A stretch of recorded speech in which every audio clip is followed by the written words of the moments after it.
ici. Bonjour à tous, ravi de vous retrouver dans votre Maurienne Zap. Sans plus attendre, le sommaire de votre émission. Immersion dans le festival Cordes Épiques 1000 violons en Maurienne. Présentation des photographies affichées dans les rues d'Aiguebelle et de Montsapé. Et pour finir, 2 actualités visant au développement territorial de la vallée de la Maurienne. Voilà pour le programme de votre émission. Le festival Cordes Épiques a rassemblé cette année encore de nombreux spectateurs venus apprécier des concerts de musique classique d'artistes de renommée internationale. Nous nous sommes rendus à l'un d'entre eux, à l'église Marie-Madeleine de Montricher.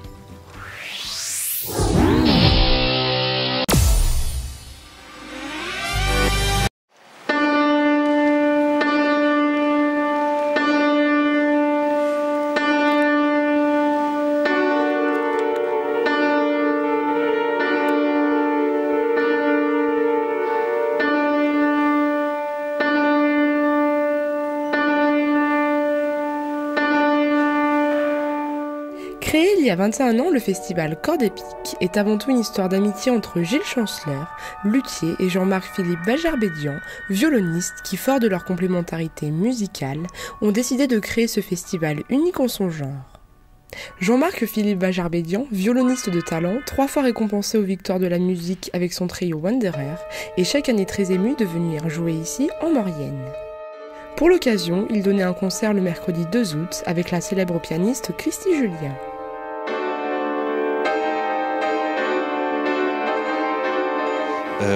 Maintenant, c'est un peu le jeu des concerts d'été, des festivals d'été. Celui-ci, mais beaucoup de festivals l'été, ont lieu dans des endroits un peu intimes. Et justement, c'est un autre exercice et c'est une autre émotion. Jouer dans une grande salle, c'est une forme d'émotion. Jouer dans une petite église entourée de gens qu'on sait bienveillants, c'est une émotion particulière qu'on retrouve beaucoup dans les festivals d'été.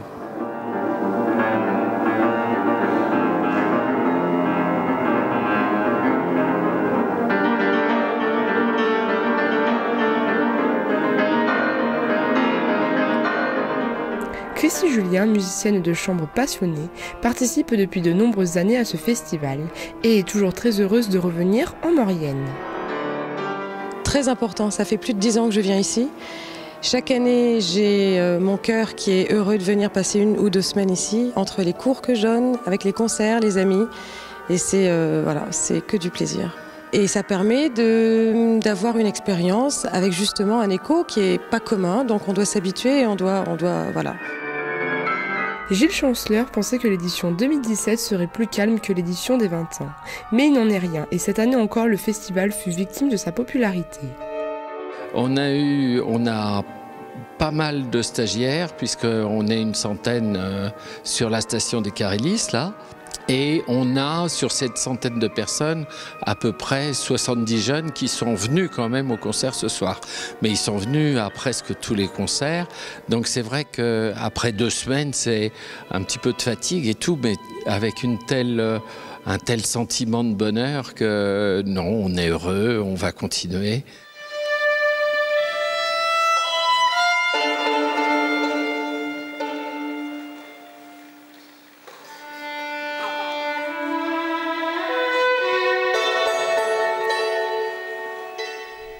Des personnes de la France entière participent à ce festival et viennent admirer les différents concerts tous les soirs, mais les habitants de la commune sont aussi très nombreux à profiter de ce festival.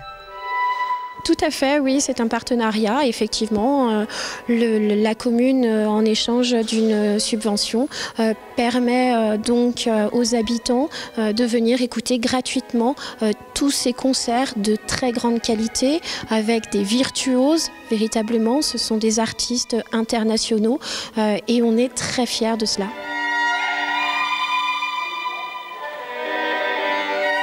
En plus des nombreux concerts organisés durant les 2 semaines du festival, les artistes proposent des cours durant la journée pour tous les niveaux.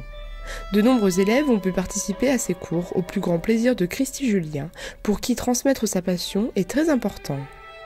Moi je crois très profondément que la jeunesse doit écouter de la musique classique et doit aller au concert. Parce que je trouve que les enfants qui sont par exemple dans ce festival ont une richesse intérieure et une sérénité qui est très très forte. Alors je crois beaucoup à la musique classique pour les enfants. On se donne bien évidemment rendez-vous l'année prochaine pour la 22e édition.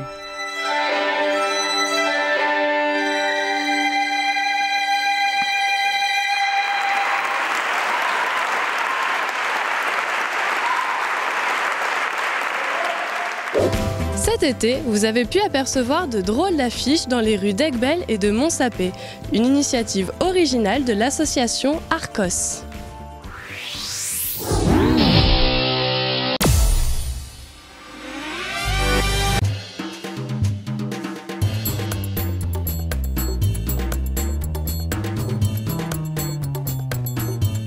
Durant tout l'été, la ville d'Aiguebelle est en fête à l'occasion des grandes vacances.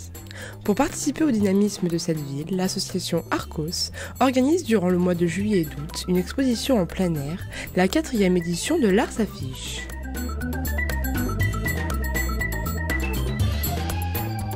Quatrième édition depuis 2009.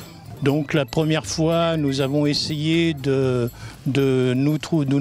mettre des affiches dans tous les villages de canton, de l'ex-canton d'Aiguebelle.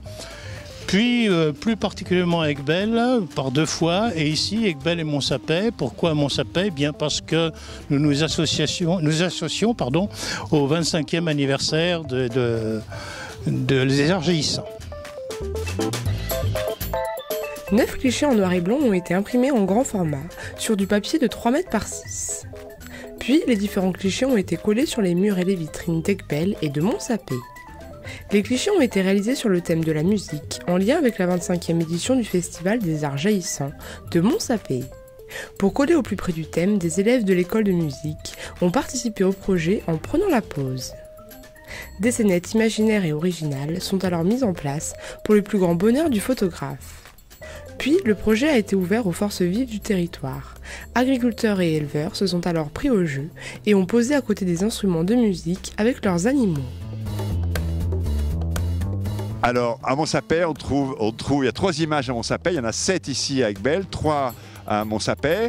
Il y a aussi des enfants. Donc, à chaque fois, il y a un enfant avec son instrument de musique. Et à côté, quelque chose qui est plus en phase avec l'activité rurale et économique du canton. Et bon, on avait voulu que les choses soient drôles, que ça soit décalé.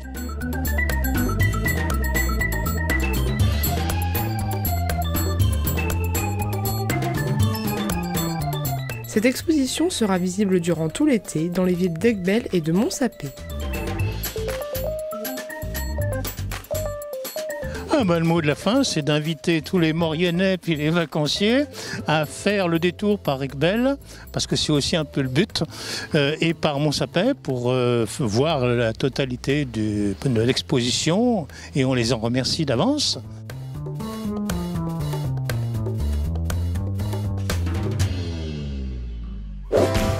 Dans le cadre du développement territorial, nos reporters vous proposent de revenir en images sur la signature du contrat de ruralité de la vallée de la Maurienne et les travaux d'installation de la fibre optique en Haute-Maurienne vanoise.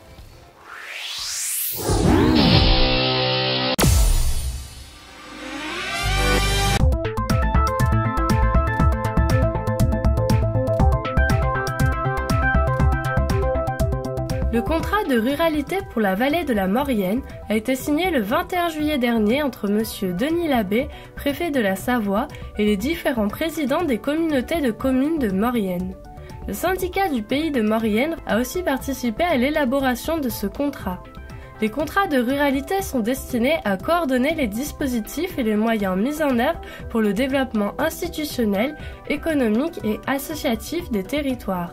Cela permet d'accélérer l'accès au financement d'État et ainsi de faciliter la réalisation de projets concrets au service des habitants et des entreprises des territoires ruraux. Le contrat de ruralité.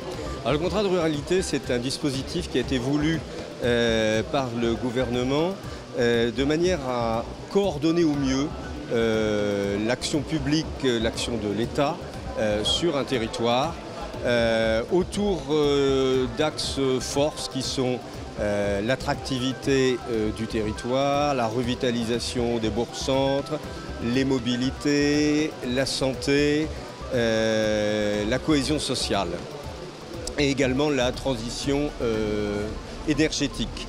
À ce titre, un certain nombre d'actions ont été programmées pour les 4 ans qui viennent. Et des financements vont donc être consacrés à ça, des cofinancements de l'État, au titre de la dotation d'équipement des territoires ruraux, au titre du fonds de soutien à l'investissement local. Ça va être un instrument de plus, un instrument utile pour ce territoire, parce que ce qu'il faut souligner, c'est qu'il y a eu une grande qualité dans l'élaboration de ce contrat, parce qu'il y a une véritable dynamique en Maurienne, cette dynamique qui ne se dément pas et en laquelle j'ai toute confiance. Autre nouvelle dans le cadre du développement territorial, la fibre optique arrive en Haute-Maurienne. Fibrea est une filiale de la Sorea ayant pour objectif l'installation d'un réseau de fibre optique en Savoie. Depuis sa création en 2012, 400 km de fibre optique ont déjà été déployés au sein des vallées de la Maurienne, de la Tarentaise et de la Combe de Savoie, permettant aux collectivités et à de nombreuses personnes d'accéder au très haut débit. C'est en ce moment en Haute-Maurienne, plus précisément dans les secteurs du col de l'Iseran à Lens-le-Villard et de Valseny à Ossois, que des travaux d'équipement ont lieu. Ainsi, depuis plusieurs semaines, les engins de potin TP sont en pleine activité pour permettre la mise en place d'une continuité entre Ossois et Lens-le-Villard. En parallèle, les équipes d'Eiffage Énergie et Fibrea préparent l'arrivée de la fibre optique au col de l'Iseran. La communauté de communes Haute-Maurienne-Vanoise pourra alors bientôt profiter du réseau ainsi créé pour pouvoir interconnecter ces différents sites publics, puisque le réseau sera dans un premier temps réservé aux collectivités et aux entreprises. Son utilisation pour les particuliers sera envisagée dans un second temps avec la commercialisation de la fibre auprès des différents opérateurs nationaux tels que Orange, Free ou SFR.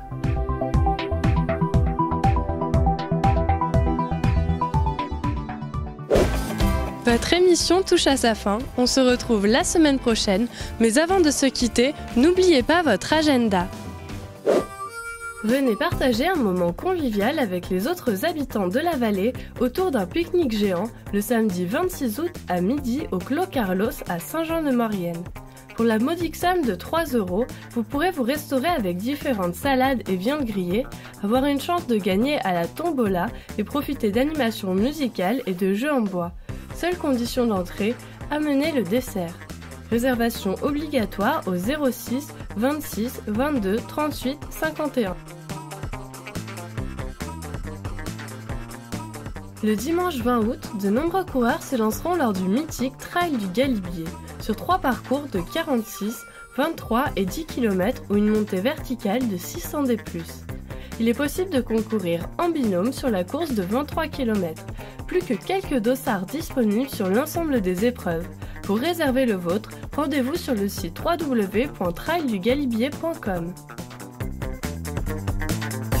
N'hésitez pas à nous faire part de vos remarques et à nous suivre sur les réseaux sociaux.